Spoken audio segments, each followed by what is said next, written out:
네, 안녕하세요. 반갑습니다. 설린대학교 간호학 부교수 김연옥입니다. 네, 이제 어제에 이어서 제가 지금 눈하고 귀하고 이제 목 쪽에 그 아동 질환에 대해서 이어서 쭉 강의를 진행할 예정입니다.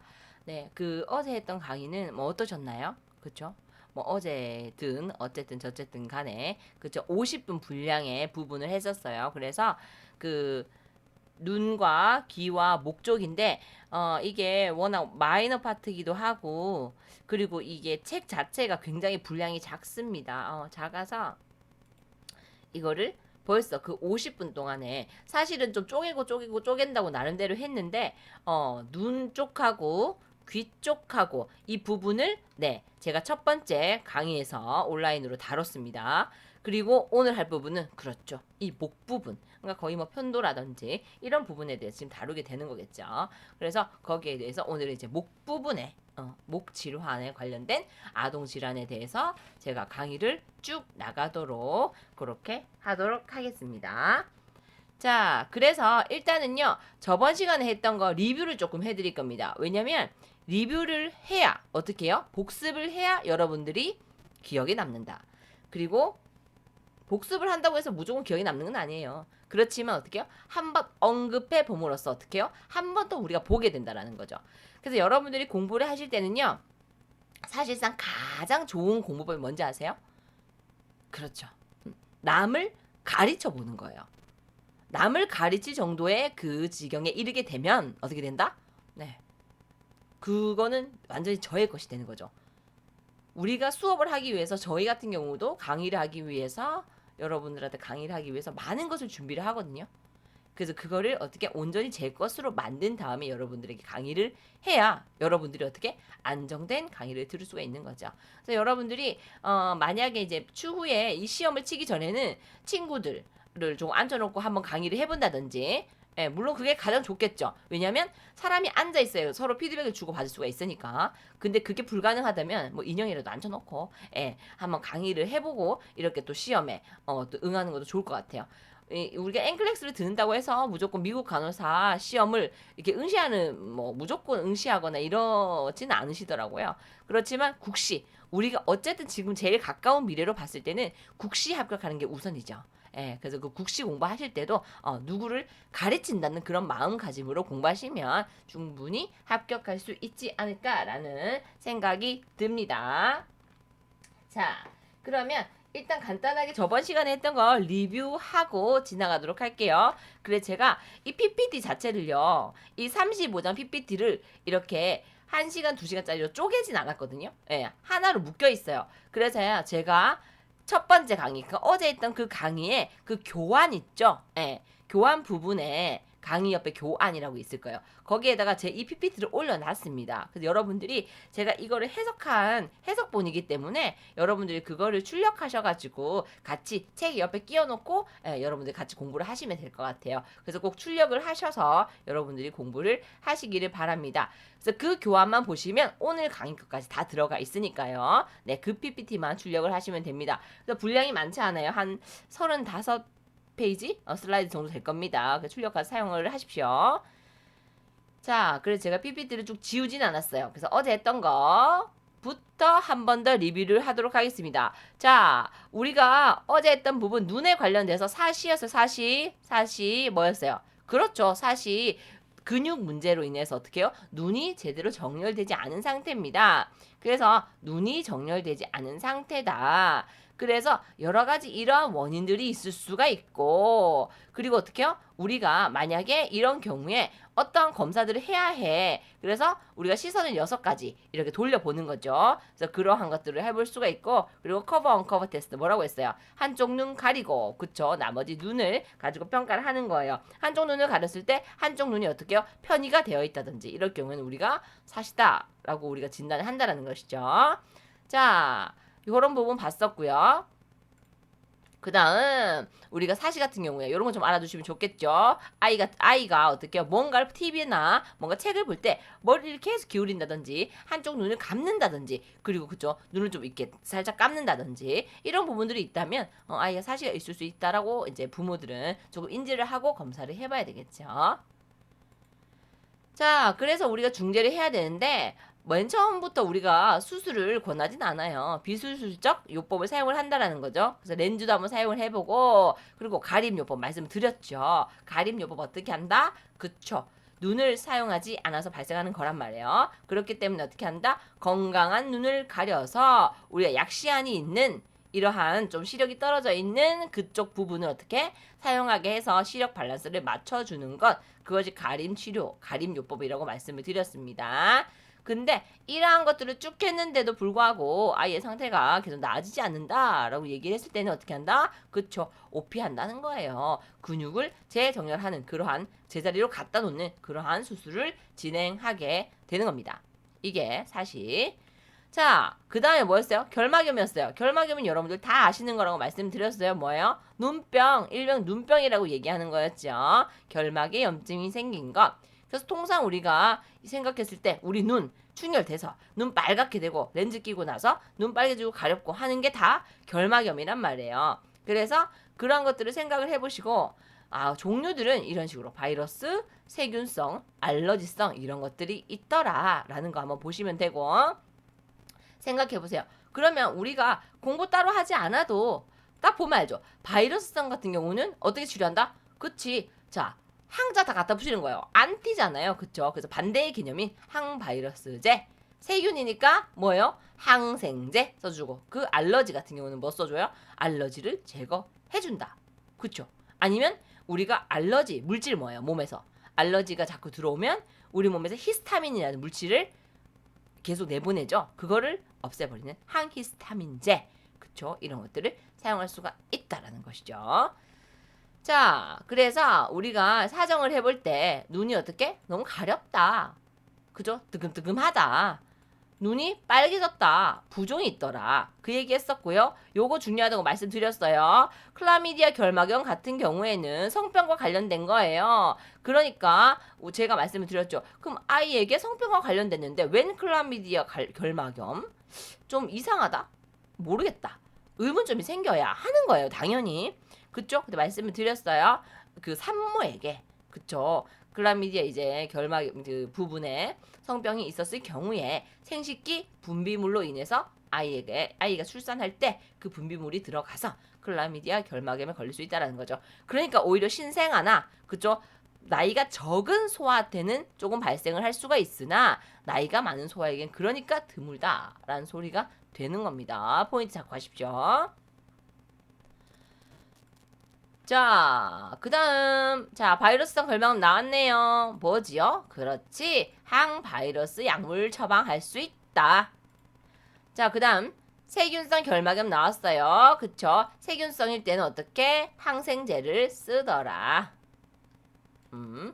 자, 그 다음에 알레르기성 결막염의 경우에 어떻게 한다? 일단 알레르기를 제거해보자. 근데 우리가 환경에서 만약에 얘가 꽃가루 알레르기 때문에 결막염이 발생했다라고 했을 때 꽃가루를 우리가 없앨 수 없다. 그래서 꽃가루가 없는 것에 최대한 가긴 하겠지만 모든 걸 다 제거할 수는 없다라는 거예요. 그럴 땐 어떻게 쓴다? 항히스타민제. 그쵸? 알러지 물질인 우리 몸에서 발생할 수 있는 히스타민이라는 물질을 억제시키는 항히스타민제를 사용을 하게 됩니다. 그래서 이러한 것들이 있더라. 보시면 되고요. 자, 그래서 이건 너무나 그 상식적인 내용들이 쭉 그냥 적어놨어요. 우리가 어떻게 결막염이 생겼을 때 어떻게 해줄 것이냐. 그쵸? 그래, 뭐예요? 약 투여 제대로 하세요. 그리고 안약이나 연고 넣을 때 맨 끝부분이 어떻게 해요? 눈이나 이런 데 닿아서는 안 된다. 왜? 감염될 수 있잖아요. 그쵸? 왜? 재사용해야 되는 부분이 있으니까요. 그 다음에 감염될 수 있다고 말씀드렸습니다. 그렇기 때문에 손 씻기 잘 하시고 수건 같은 것들 공동 사용하지 말라 말씀드렸고 눈 비비지 말고 깨끗하게 렌즈 새 구입을 하시고 만약에 눈 화장했다면 깨끗이 지워야 하고요. 예, 이거는 상식적인 내용들이죠. 그래서 이러한 우리의 개입들이 필요하더라 라는 거 한번 리뷰해 드려요. 자, 그 다음 우리가 이제 눈에 관련된 거 사시와 결막염 봤어요. 그쵸? 이제 중이염이에요. 자, 중이염은 뭐예요? 그쵸? 중이의 감염을 의미를 합니다.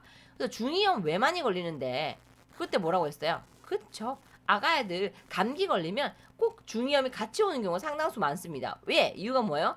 유스타키오관이 더 짧고 더 넓고 똑바르기 때문에 어떻게 해요? 우리 목이나 코로 이런 것들이 들어갔을 때 이물질이 들어갔을 때 어떻게 해요? 바로 귀 쪽으로 많이 넘어가서 우리가 이물질로 인해서 중이염, 중이의 염증이 발생할 수 있다라고 보는 거죠.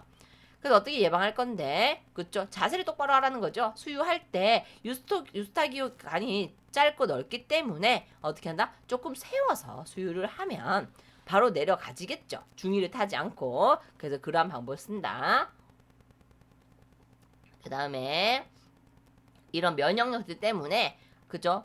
최대한 6개월까지는 좀 이렇게 모유 수술을 해줘라. 엄마한테 받을 수 있는 항체라는 면역력이 있으니까. 그 다음에 알러지가 있다면 이런 알레르겐 같은 것들을 좀 피해라. 자, 그래서 우리가 중염에 걸린 아이들을 보면요. 당연히 염증이기 때문에 뭐예요? 감염이니까 열 날 겁니다. 일단 피버가 뜹니다. 그 다음에 아이가 많이 아파요. 그러니까 짜증나지. 그쵸? 우리도 생각해보세요. 우리 열 나고 아프면 짜증나죠? 눈물 납니다. 그쵸? 똑같아요. 그리고 아이가 열나고 많이 아프고 막 이렇기 때문에 잘 먹지도 않아요. 예. 그리고 머리를 좌우로 굴리는 거죠. 아프니까요. 그리고 귀를 막 잡아당긴다든지 아니면 고름 생길 수 있고 그 다음에 추후에는 난청까지 생길 수가 있더라. 자, 그래서 우리가 중이염에 걸린 아이들을 어떻게 할 거냐는 거죠. 자, 그래서 여러 가지가 쭉 있겠지만은 만약에 아이가 많이 아파한다라고 했을 때는 어떻게 해요? 이런 열이나 추위 같은 걸 제공을 하고 여기서 포인트 잡고 가셔야 되죠. 환부를 아픈 쪽을 아래로 해서 눕게 해야 됩니다. 왜? 고름 같은 것들이 생길 수가 있기 때문에 어떻게 해요? 그러한 이물이 밑으로 빠져나갈 수 있도록 환부를 아래로 눕혀야 하는 겁니다. 반대로 하면 곤란하겠죠. 그리고 만약에 아이가 열과 통증이 있다면 뭐 준다? 아스타아미노펜, 이부프로펜 같은 진통 해열제를 우리가 처방해서 주더라. 그리고 그 아이가 그 중이 염증이기 때문에 항생제 투여할 수 있습니다. 그래서 항생제를 투여를 지시를 하는데 계속 강조하고 있어요. 우리가 내성이 발생하지 않게 하기 위해서 항생제는 어떻게? 그쵸. 의사 처방대로 끝까지 우리가 시간 맞추어서 먹어주는 것이 좋다라는 겁니다. 그리고 여러 가지 귀약, 귀에 넣을 수 있는 연고라든지 귀약, 그쵸? 이런 것들을 절차에 따라서 부모에게 지시를 해라. 이게 중이염이었고요.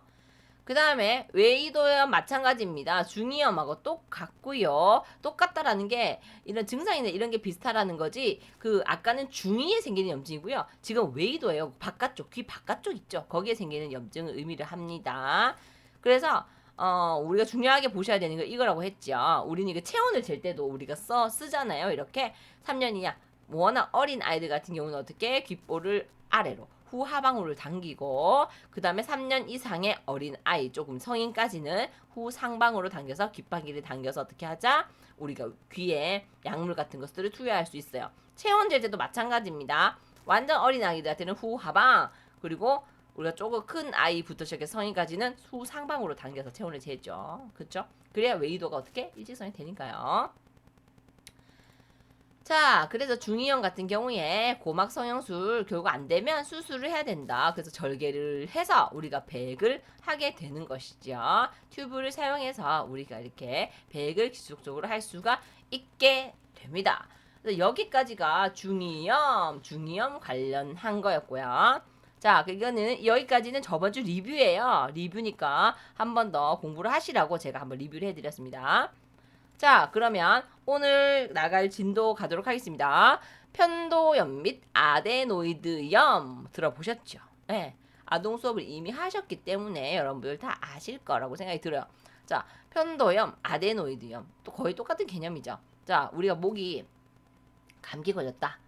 아니면 내가 평소에 편도가 좀 크다. 이런 경우에 어떻게 해요?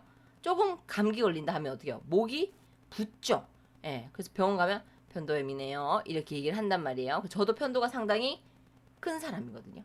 예, 그래서 저는 조금만 이제 기침을 하게 되면 편도가 바로 부어요. 그리고 열이 나고. 그래서 편도를 이런 얘기들이 있어요. 편도 절제술을 하지 말라. 이런 얘기들을 뭐 하는 분들이 있거든요. 그게 이게 면역력을 표시해 주기 때문이에요. 그러니까 네가 이제 몸이 아플 거야 라는 거를 표시해 주는 면역 체계 중에 하나예요. 그렇기 때문에 편도가 붓는다 하면 우리가 얼른 병원에 가죠. 예. 근데 내가 편도를 잘라냈다. 편도가 이제 커서 그냥 잘라냈다. 이럴 경우에는 그쵸. 내가 감기에 걸리거나 면역력이 떨어져도 편도가 이렇게 커지지 않기 때문에 그냥 모르고 지나갈 수도 있다고요. 예. 그래서 그런 얘기들을 하고는 있는데 근데 편도가 워낙 큰 사람들은 조금만 아프면 편도가 부어서 굉장히 힘들어요, 사실. 그래서 이게 제거를 많이 하기도 하거든요. 자, 그래서 이게 여기가 이제 편도에 관련된 우리 해부학적인 구조고요. 자, 여기부터 이제 갑니다. 자, 편도염 갑시다. 자, 편도염은요. 인두에 위치한 림프 조직인 잠깐만요. 인두에 위치한 림프 조직인 편도선의 염증 및 감염을 말합니다. 편도선에 있는 염증 감염을 의미를 하겠죠. 그래서 또 아데노이드 염은 비인두 후벽에 위치한 아데노이드 인두편도라고도 합니다. 의 염증 및 감염을 말합니다. 그래서 둘이 같이 붙어 있죠. 붙어 있죠. 그래서 어쨌든 편도에 생기는 염증은 편도염, 아데노이드에 생기는 염증을 아데노이드염이다. 이렇게 얘기를 하는 겁니다. 자, 그래서 비대진 편도선과 아데노이드는요. 소아에게 생각해보세요. 편도가 부었어. 아데노이드가 부었어. 목이란 말이에요.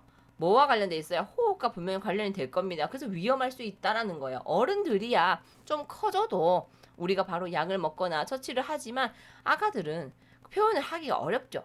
울거나 이렇게 보채기만 할 거 아닙니까? 그렇죠? 그래서 굉장히 잘 봐주셔야 되는 부분이 있는 거예요.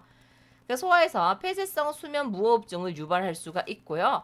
코골이와 갑작스러운 각성 및 단편적인 수면 기관으로 나타날 수가 있다는 거죠. 이 뭔 말이에요? 그쵸. 편도가 부어가지고 우리가 기도를 옆에서 좀 막거나 이렇게 함으로써 어떻게 우리가 호흡이 가빠질 수 있다. 그럼으로써 아기가 자면서 호흡이 딸려서 어떻게 수면에 영향을 미칠 수가 있다라는 것이죠. 그러니까 이러한 수면 무호흡증이 있을 때 아이를 그냥 두면 될까요? 안 된다. 그쵸? 어느 부위에 종괴가 있는지 부었는지를 잘 보고 거기에 관련돼서 어떻게 전문의에게 상담을 필요로 할 수가 있다라는 것이죠. 예. 그래서 잘 보셔야 되는 게 수면 무호흡증 같은 경우는 여러 가지 원인들이 있거든요. 그래서 귀의 문제, 코의 문제, 인후의 문제 뭔지 몰라. 그러니까 우리가 다 검사를 해보고 어떠한 문제 때문에 이런 수면 무호흡증이 생겼는지를 우리가 파악을 하고 상담이 필요하다라는 소리가 되는 겁니다. 자, 그 다음 4번 보시면 바이러스, 세균 또는 진균 감염의 결과일 수가 있습니다. 그러니까 변도염 같은 경우는 감기나 우리가 여러 가지 지금 결막염 얘기 이런 것들 하고 있지만 다 원인은 똑같아요. 바이러스나 세균이나 진균 이런 것들 때문에 우리가 편도가 부어서 편도염이라든지 아데노이드염이 생길 수가 있다라는 소리가 되는 거예요. 자, 그 다음 폐쇄성 호흡장애 징후뿐만 아니라 연간 감염수에 따라서 연간 감염수가 뭐죠? 1년간 아이가 얼마나 편도선염이 많이 생겨 하는 것들을 보고요. 편도선 절제술을 할 것이냐, 아데노이드 절제술을 할 것이냐라는 것이 필요할 수 있다는 거죠. 그러니까 우리가 1년을 따졌을 때 애가 뭐 한 번, 두 번 정도만 편도가 부어. 근데 굳이 수술을 하세요. 이렇게 하지 않는다는 거예요. 근데 이제 이 아이를 봤더니 너무나 자주 그러면 이제 생활하는데 너무 지장을 줄 수가 있잖아요. 이럴 경우에는 어떻게 편도선 절제술을 우리가 권하기도 한다라는 것이죠. 그 얘기를 하는 거예요.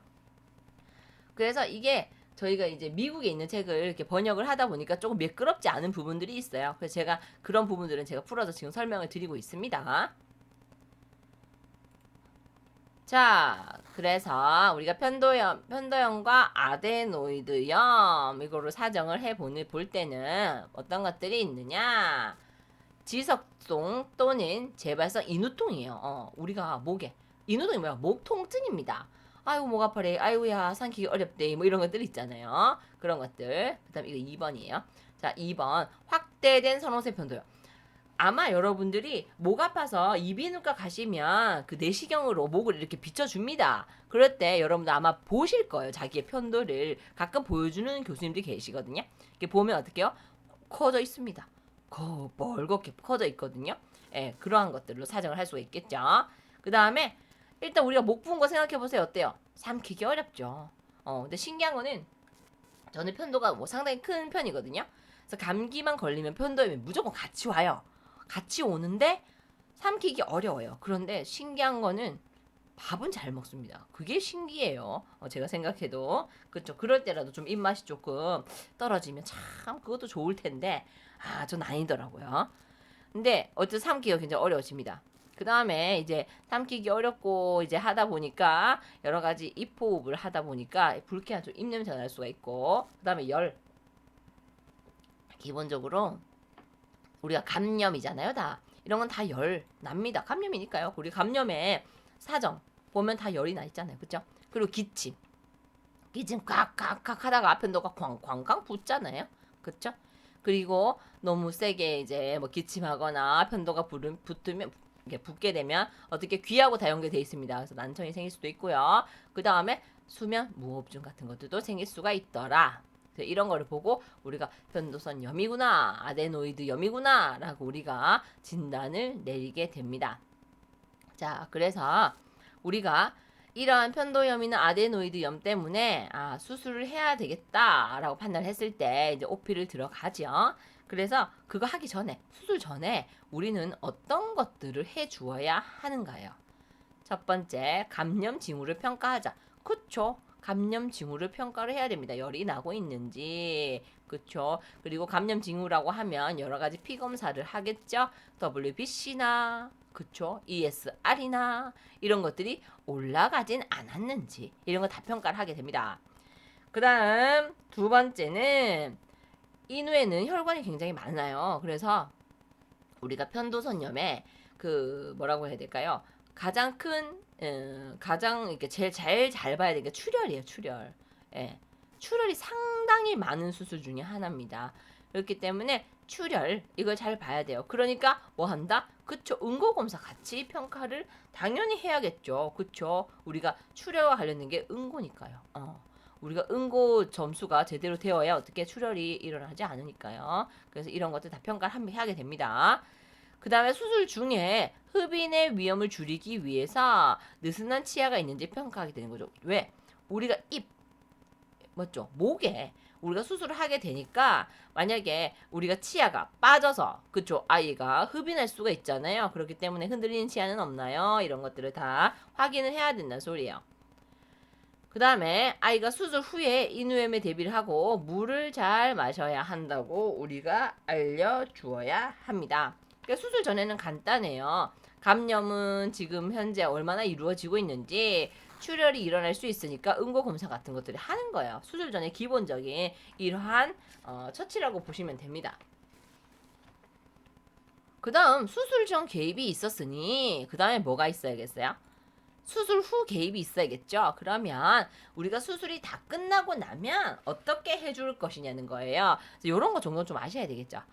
자, 수술을 하고 나면 배액이 잘 되도록, 그죠? 수술하고 나면 배액, 여러 가지 수술하고 난 후에 찌꺼기라든지 출혈이라든지 이런 것들이 계속 배액이 될 겁니다. 그래서 배액이 잘 되도록 아이를 엎드리거나 옆으로 눕히셔야 됩니다. 그래서 우리가 그냥 덜렁 우리가 앙화의 자세로 누워 있으면 어떻게 돼요? 배액이 잘 되지 않겠지요. 그러니까 배액이 잘 되도록 아이를 엎드리거나 옆으로 눕히시라.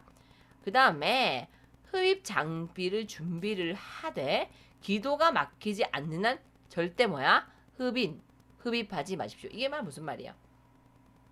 흡인, 석션이요, 석션. 석션 장비는 준비를 해요. 왜? 혹시나 우리가 아이가 갑자기 출혈이나 배액이 잘못되어서 그 기도가 막힐 수도 있잖아요. 그래서 그러한 것들 때문에 옆에다가 흡인 장치, 석션 장치는 준비는 해 두어요. 그렇지만 어떻게 한다?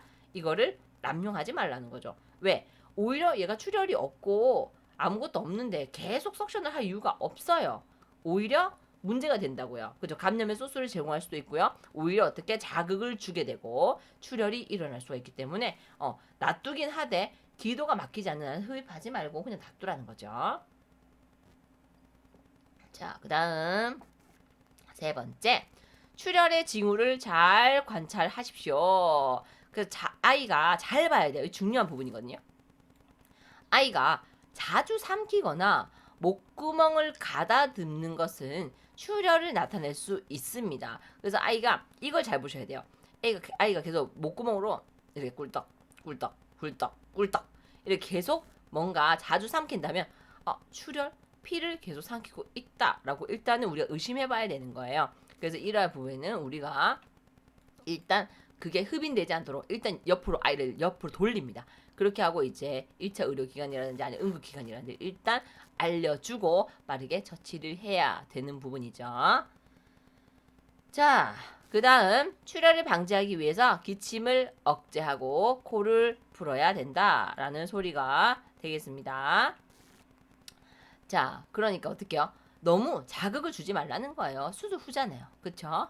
그 다음 불편함을 해소하기 위해서 알스칼라 또는 진통제를 제공하게 됩니다. 그쵸? 너무 아프거나 수술 후에는 그럴 수 있어요. 그렇기 때문에 어떻게 해요? 조금 차갑게 통증을 줄이기 위해서 해주고 그 다음에 너무 아파하면 진통제를 줘라. 그 다음에 계속 뭐라고 해야 될까요? 너무 압을 주거나 이렇게 하지 않아야 되죠. 그러니까 구토하면 우리가 압이 올라가죠. 그렇기 때문에 진토제를 투여할 수가 있어요. 그 다음에 맑고 시원한 이러한 액체 같은 것들을 제공을 해줘라. 그쵸? 맑은 걸 줘야 됩니다. 왜? 여기 나와요. 아이가 토할 때 혈액처럼 보이는 빨간색, 보라색 또는 갈색 액체를 피하십시오. 이렇게 되어 있죠. 그러니까 깨끗한 음식을 주라는 소리예요. 물 같은. 그쵸? 색깔이 있는 거 보면 우리가 봐도 몰라요. 이게 피인지 음식인지를. 그렇기 때문에 조금 색깔이 맑고 투명한 이런 음식을 제공하라는 겁니다. 이것도 중요한 부분이죠. 그 다음 우유, 아이스크림, 푸딩과 같은 유제품은요. 처음에는 목구멍을 코팅해서 아이가 목을 가다듬기 위해서 기침을 하기 때문에 피하는 것이 좋다라는 소리가 됩니다. 그래서 이건 조금 피하자. 그다음 부드러운 음식은 수술 후 1, 2일 동안 처방할 수가 있습니다. 그러니까 초반에는 부드러운 음식을 줘라. 자극을 주지 마라. 그 다음에 계속 자극 얘기가 나와요. 어린이에게 입에 넣을 수 있는 빨대라든지 포크라든지 날카로운 물건을 주지 마라. 자극될 수 있어요. 통증이나 출혈 일으킬 수 있기 때문에 주지 말라.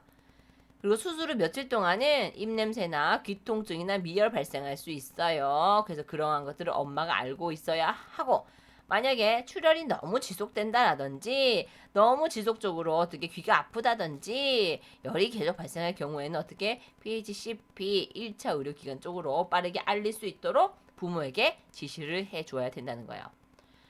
자, 그 다음에 치료가 완료될 때까지는 어린이를 군중으로부터 사람들을 좀 멀리 하도록 이렇게 지시를 해줘라. 일반적으로 어린이는 수술 후 1, 2주 후에 정상적인 활동을 재개할 수 있게끔 하는 것이 좋다. 워낙 출혈도 많고 어떻게 통증도 많고 아이가 굉장히 불안해할 수 있기 때문에 치료가 완벽하게 끝날 때까지는 아이가 좀 편하게 쉴 수 있도록 그렇게 해주어라 라는 부분이 되겠습니다. 여기까지 이해되세요? 네. 자, 그 다음에는 뭐예요? 그쵸? 비출혈입니다. 이게 뭐예요? 코피입니다. 코에서 나는 비출혈, 코피입니다. 자, 이거는요, 그죠? 특히 비중격은 혈관이 많은 구조로 출혈은 주로 직접적인 외상이라든지, 그쵸? 그리고 이물질이라든지, 그쵸? 아니면 염증 같은 것들, 이런 것들 때문에 발생을 할 수가 있는 거예요. 그래서 반복적인 비출혈과 심한 출혈은 기저질환을 나타낼 수 있으니 확인할 필요성은 있다라는 거죠. 그러니까 우리가 한 번씩 왜 너무 열심히 공부하다가 코피 흘리고 이런 거는 우리가 지나간단 말이에요. 여러 원인이 있지만. 그런데 너무 아이가 반복적으로 계속 출혈을 많이 한다. 이럴 경우에는 기저질환이 뭐예요? 다른 문제가 있을 수도 있다라는 거죠. 그렇기 때문에 확인을 해보라는 거예요.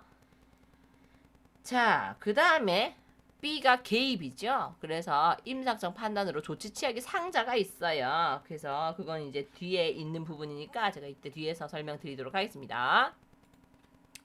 자, 그 다음에 우리가 이제 코피는 살짝 바꿔요. 그 다음에는 알레르기성 비염입니다. 너무 흔한 질환이죠. 너무 흔한 질환이죠. 아이들의 대부분은 비염을 가지고 있더라고요. 그죠? 비염. 코 맹맹하고 콧물 줄줄 나고 그거예요. 예. 자, 그래서 소아가 환경 알레르기에는 민감한 상태인 경우에 우리가 비염이 생길 수가 있죠. 그래서 보면 대부분 꽃가루가 있다, 꽃가루가 뭐 있는 날에는 코가 난다든지, 그리고 특히 봄에, 그쵸? 봄 이럴 때 우리가 알러지가 많잖아요. 그럴 때 아이들이 비염에 많이 노출되게 됩니다. 그래서 우리 비염 있으면 어떻게 돼요? 여러분 많이 아실 겁니다. 그죠? 눈 가렵고 눈물 나고 콧물 목 가렵고 간질간질간질간질 사람 정말 힘들게 하죠. 그 다음에 아토피 질환의 가족력이 있을 수가 있고요. 그 다음에 눈 밑에 다크서클이라든지 결막에 뭐야 조약돌 뭐요 결막 눈 쪽에 뭐 두두두들한 것들이 나는 거 그리고 창백한 비정막 투명한 비강배해 비용종 중이의 책 후인 뒤에 또 조약돌 쌕쌕거림 이런 것들 그리고 우리가 요거 돼 있죠 롱키 뭐 이렇게 되어 있는 부분이 있는데 이거는 뭐냐면요 가슴이 소리가 삑삑거리는 소리가 나는 거예요. 그래서 쌕쌕거리거나 가슴에 삑삑거리는 그런 소리들이 나는 경우가 있어요. 그 다음에 습진, 두드러기, 혈관 부종. 그러니까 우리가 그냥 이거를 다 외우실 필요는 없고 봤을 때 뭐예요? 우리 알레르기 뭔가 생기면 나는 것 생기는 것들 다 생긴다고 보면 되죠. 눈, 귀, 뭐 그쪽 뭐 이런 소리 같은 거, 콧소리, 가슴 소리 이런 것들도 다 알러지 때문에 생기는 이러한 일반적인 통상적인 그런 증상들이라고 보시면 될 것 같습니다.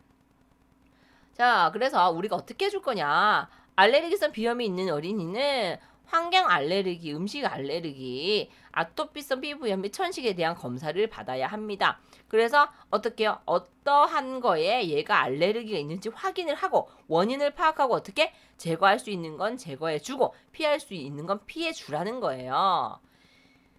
그 다음에 어떤 약물을 쓸 수가 있다? 네, 알러지 약, 항히스타민제, 그리고 코르티코스테로이드, 스테로이드 쓰잖아요. 그래서 이러한 알러지 약을 처방받아 쓸 수가 있다라는 소리가 되는 겁니다.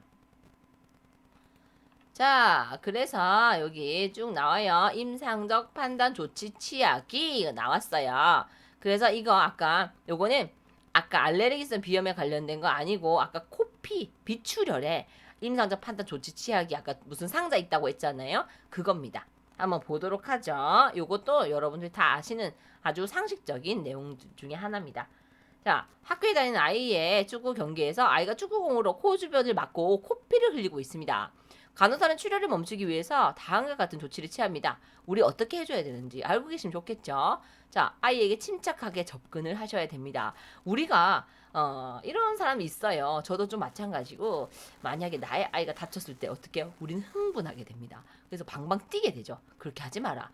우리가 침착한 모습을 보여줘야 된다는 거예요. 자, 침착하게 접근을 합니다. 침착하고 조용하게 유지를 좀 해줘요. 그쵸? 아이고, 네 코피 났다. 어쩌노? 아이고야, 아프겠다. 이게 아니에요, 여러분. 가서, 그죠? 조용히 다가가요. 그리고 조용하게 유지를 해주고, 그리고 아이가 안고 앞으로 눕도록 도와줘요. 앞으로 눕도록 도와주고, 그 다음 중요한 거 나오죠, 여러분? 엄지와 집게 손가락으로 최소 몇 분 동안 코를 지속적으로 누르게끔 해야 합니다. 누르게끔 해주고 그 다음에 어떻게 해요? 우리가 출혈이 계속되면 우리 잘 하잖아요. 그죠? 솜이나 이런 좀 깨끗한 이런 솜 조직을 어떻게 해요? 코에다가 삽입을 하게 됩니다. 그렇게 하고 차가운 얼음 같은 것을 어떻게 해요? 콧등에 놔두면 그죠? 따뜻한 걸 만약에 따뜻한 걸 올렸다 그러면 출혈이 더 많이 일어날 수 있잖아요. 그래서 이렇게 차가운 것을 가지고 혈관을 조금 수축시키는 것이죠.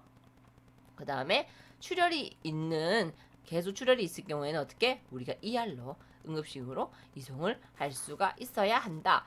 이거요 코피가 났다. 그럼 어떻게 우리가 너무 방방 뛸 것이 아니고 다가가서 어떻게 해요? 접근을 해서 코를 눌러주고 출혈이 계속되면 솜을 끼워주고 너무 출혈이 심하다 할 경우에는 ER 응급실로 이송을 해줄 필요가 있다라는 소리가 되는 겁니다. 그래서 크게 어려운 부분은 없었어요. 지금까지 비염 봤고요. 비염 보고 그 다음에 아까 편도선에 관련된 거 봤고요. 그리고 비출혈 봤습니다. 그래서 일단은 저희가 수업은 여기까지예요. 이게 다거든요. 여기까지고 중간에 여러분들 너무 지금 쉼 없이 달려왔잖아요. 그래서 제가 조금 재미있는 뭐 테스트나 이런 걸 조금 간단하게 하고요. 마지막에 문제 제가 풀이하고 이렇게 마무리를 하도록 하겠습니다. 자, 이거는 뭐 여러분들 보셔도 되고 안 보셔도 되는데 너무 쉼없이 달려왔기 때문에 제가 여기 너무 재미있는 것 같아서 네. 야나두. 여기서 이런 걸 조금 제공을 했더라고요. 그래서 재미있어서 제가 좀 가지고 왔어요. 자, 여러분들은 MZ 세대인가요? 그쵸? 요새 뭐 MZ 세대, 뭐 알파 세대, 뭐 이런 것들이 있는데 우리가 정확하게 이제 테스트를 한번 해보자는 거죠. 그래서 저도 나이가 많은 교수가 아니죠. 그러다 보니까 이런 데 좀 관심이 있어요. 왜? 여러분들하고 제가 계속 우리가 상호 소통을 하거나 이렇게 하려면 제가 여러분들을 잘 이해를 해야 여러분들하고 또 강의를 할 수가 있으니까요. 그래서 재미로요. 한번 테스트를 해보도록 하죠. MZ세대가 뭐예요? 그쵸. 이거부터 한번 알아보자는 거죠. 자, 한번 보시면 잠시만요. 자, MZ세대는요. 밀레니얼의 M, Z의 Z 이렇게 해서 MZ세대 이렇게 얘기하는 거예요. 그래서 MZ세대랑 밀레니얼과 그죠 Z세대를 합성한 단어가 되겠습니다. 그래서 80년 초에서 2000년대 초에 태어난 밀레니얼 세대하고 그 다음에 90년도 중반부터 2010년 사이에 태어난 Z세대가 통칭하는 말입니다. 그래서 저 또한 MZ세대가 됩니다. 네, 저도 그죠 여기에 포함되는 밀레니얼 세대이기 때문에 그죠 여러분들과 거의 비슷하다라고 하면 좋겠어요. 어쨌든 자 그래서 MZ세대의 특징들을 좀 봤더니 그러니까 여러분들은 디지털 환경에 굉장히 익숙합니다. 그리고 최신 트렌드에 굉장히 민감하고요. 집단보다는 네 개인의 행복을 굉장히 추구하고요.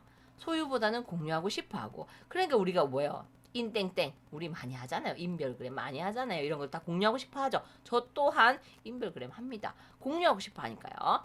그 다음에 미래보다는 현재 그죠 미래가 사실 중요하지 않아. 이건 아니에요. 그건 아니지만은 현재를 더 중시하더라.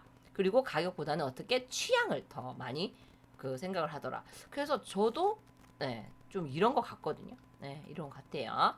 그래서 테스트를 저도 해봤는데 저는 뭐 MG가 아닌 것 같아요. 한번 해볼까요? 자, 이겁니다. 문제가 총 15문제일 거예요. 자, 한번 보세요. 첫 번째, 영끌. 뭐예요, 영끌? 그쵸? 자, 생각해보세요. 영끌.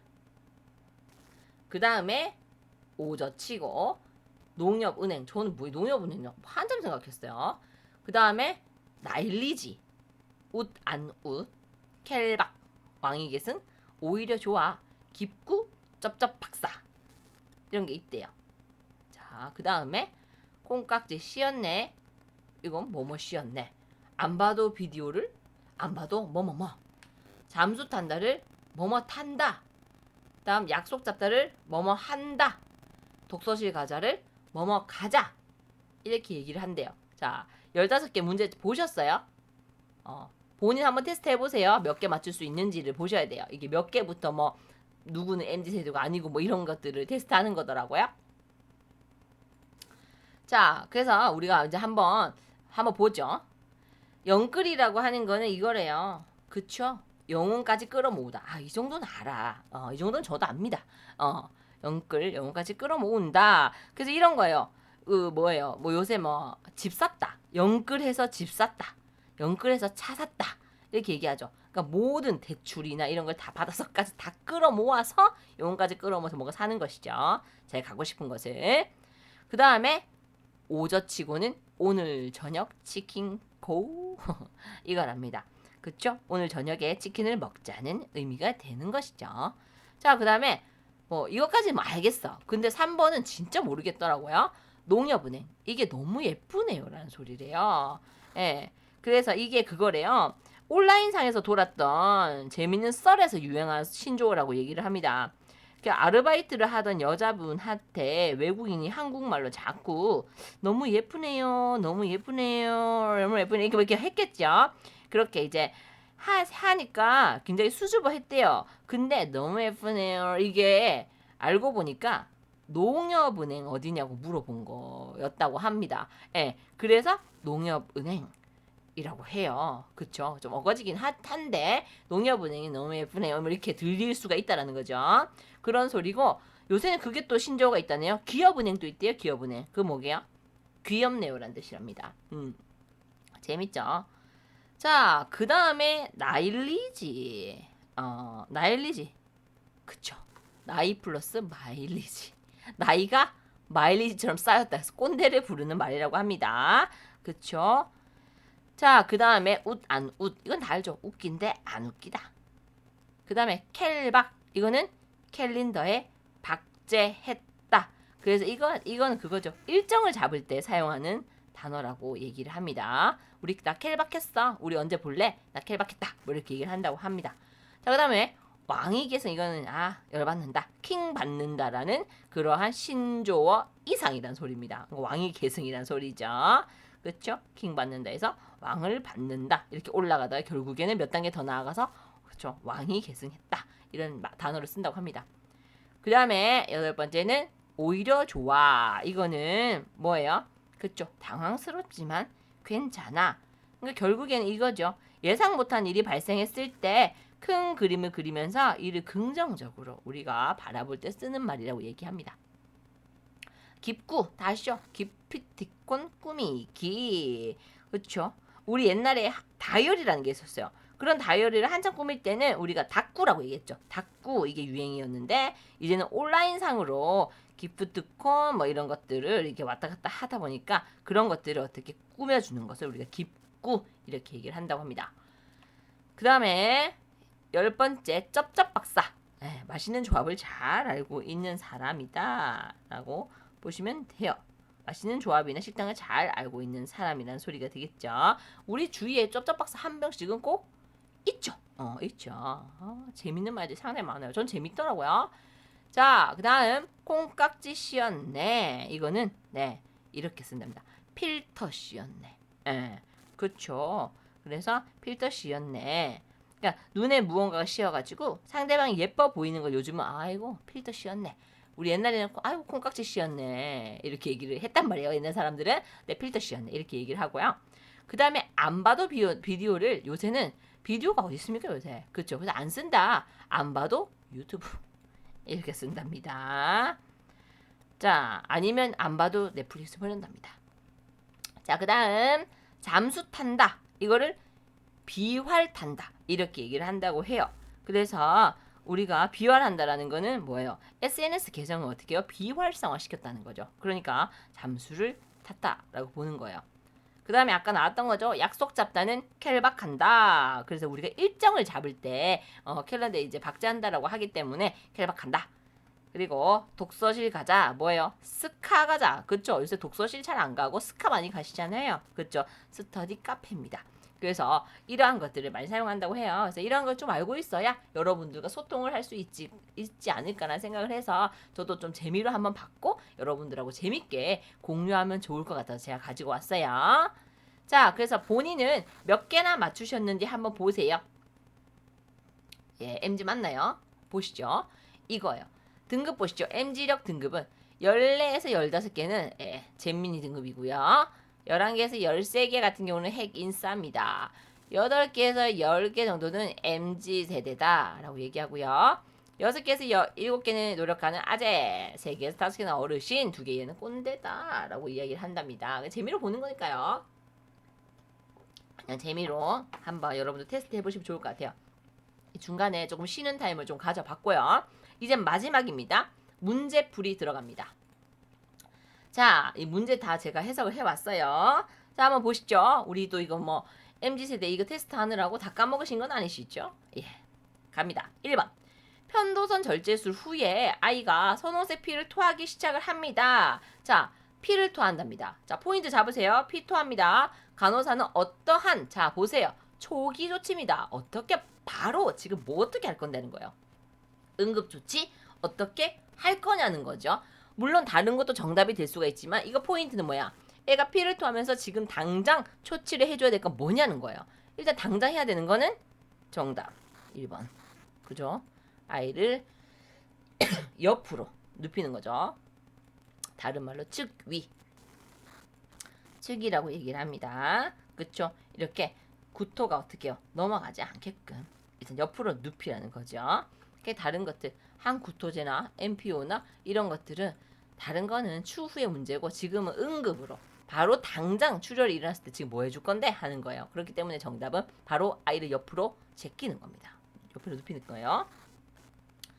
자, 2번 6세 아이의 부모가 아이가 간지러워서 병원에 왔어요. 그 빨간색 그리고 자 포인트 잡습니다. 부어오르는 눈. 간호사는 눈의 분비물을 기록하고 분석을 위해서 배양균을 검사실로 보냈어요.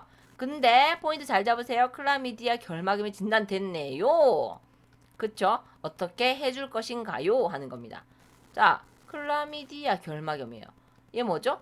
성병의 일종입니다. 라고 말씀을 드렸어요. 그러니까 성적, 그쵸? 생식기 분비물 관련된 거를 우리가 뽑아내면 돼요. 그러니까 외상 가능성 아니고요. 알레르기 유미 아니고 호흡기 감염 아니죠. 그죠? 성적 확대 가능성이 있다라고 보셔야 됩니다. 클라미디아 감염, 그쵸? 정확하게 보셔야 되죠.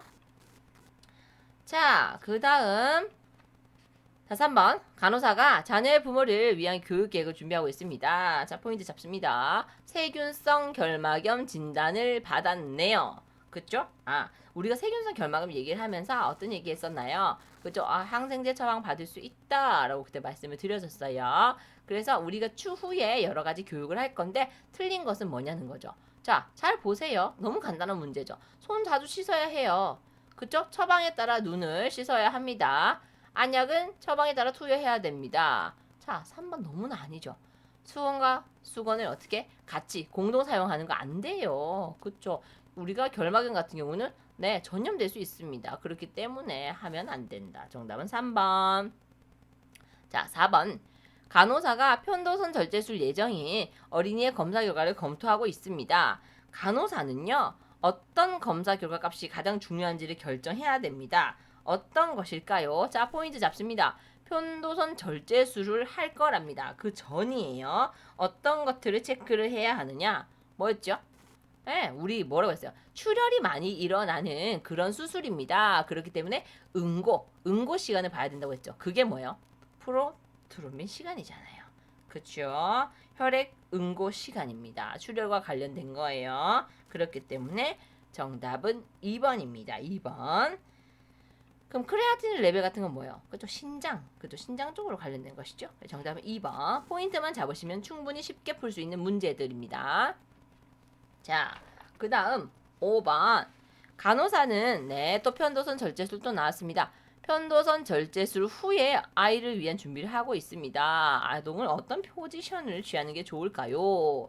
출혈이 일어날 수 있어요. 그렇기 때문에 어떻게 한다? 정답은 2번. 바로 눕히면 돼요? 아니 되죠. 목으로 넘어가겠죠. 그래서 옆으로 눕히는 측위를 지어주자. 3번 고파울러 체위 같은 경우는 뭐예요? 그쵸. 60에서 90도 정도 아동을 상승시키는 자세가 되는 거고요. 그 다음에 트렌델렌버그 체인은 뭐예요? 그쵸. 우리가 45도 쇼크 자세라고 얘기를 하죠. 그래서 침대를 45도 정도 올리는 그러한 자세를 의미를 합니다. 자, 그 다음에 6번은요. 편도선 수술을 마친 간호사는 수술 후 처방전을 검토하고 있습니다. 어떤 처방전이 간호사에게 문제가 될까요? 정답은 자 포인트 잡아요. 편도선 수술을 마쳤어요. 어떤 것이 문제가 될 것이냐? 언제가 문제가 될 거냐? 자 출혈 모니터하는 거 너무나 당연하죠. 출혈 많이 일어나는 질병입니다. 다음 우유나 유제품 주지 말라 했어요. 그죠? 코팅되고 하기 때문에 주지 말라고 말씀을 드렸고 그 다음에 깨어있을 때 맑고 시원한 액체를 주어라. 그쵸? 이렇게 맑고 깨끗한 거 주라고 했어요. 그쵸? 왜? 우리가 이렇게 출혈과 비슷한 양상의 것을 주면 헷갈린단 말이에요. 그래서 그걸 주지 말라고 했기 때문에 1번, 3번, 4번 다 맞는 말이에요. 그러나 이거 보세요. 우리가 흡인할 수 있기 때문에 어떻게 해요? 석션 기계는 옆에 갖다는 둔다. 그렇지만 2시간마다 석션한다? 안 되죠. 기도가 막히지 않는 이상은 우리가 석션을 하지 않는다고 말씀을 드렸어요. 자, 그 다음 7번. 자, 편도선 절제술 후에 아이를 돌보고 있어요. 간호사는 어떤 소견이 아이가 출혈이 있음을 나타내는지 알고 아이를 관찰할까요? 그죠? 꿀떡꿀떡꿀떡 하는 자주 삼킴 증상이 있을 때 우리가 출혈이 있다라고 얘기를 하는 겁니다.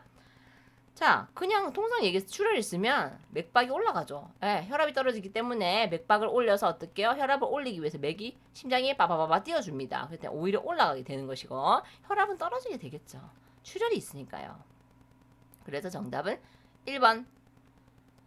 자, 8번입니다. 자, 중이염이에요. 자, 중이염이 있는 아이를 고막절제간을 삽입해서 근간절개술을 받은 경우 항생제가 처방됐네요. 포인트. 항생제 투여와 관련해서 퇴원 지시를 부모에게 제공합니다. 다음 중 부모가 제공한 지침을 이해하고 있음을 나타내는 진술은 무엇입니까? 뭐요?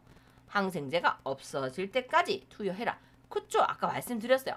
항생제는 끝까지 처방 났을 때까지 끝까지 먹어줘야 됩니다. 왜? 안 그렇게 하면 내성이 생길 수가 있으니까요. 이게 말도 안 되는 얘기죠. 열나면 항생제 주고 기분 좋아질 때까지 주고 뭐 항생제 줄인다? 말도 안 되는 경우죠. 어떻게? 처방 낸 대로 끝까지 주어야 한답니다. 자, 그 다음 9번.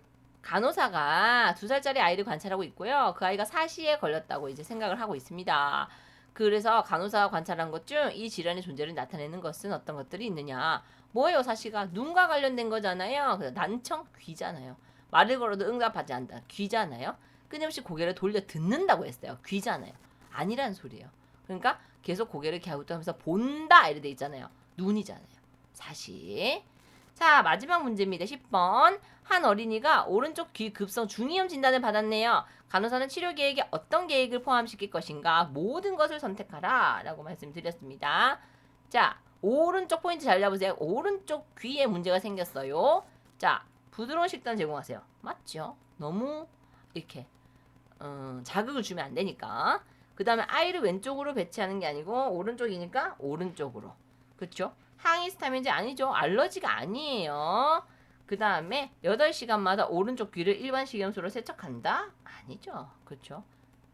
자, 정답. 그죠? 열에 대해서 이부프로펜을 처방받은 대로 필요에 따라서 우리가 투여해 줄 필요가 있고 처방에 따라서 그 다음에 부모들에게 치료의 전체 과정을 위해서 처방된 항생제를 투여할 필요성에 대해서 지시를 해야 한다라고 보시면 되겠습니다. 그래서 우리가 2시간 총 100분에 걸쳐서 눈과 귀와 그리고 목에 관련된 아동 질환에 대해서 쭉 살펴봤습니다. 중간에 좀 재미있는 것도 있으니까 한번 또 보시면 될 것 같고요. 마무리하겠습니다. 자, 방학 잘 보내시고요. 수고하셨고요. 우리는 개강 후에 밝은 모습으로 만나도록 하겠습니다. 너무나 수고 많이 하셨습니다. 감사합니다.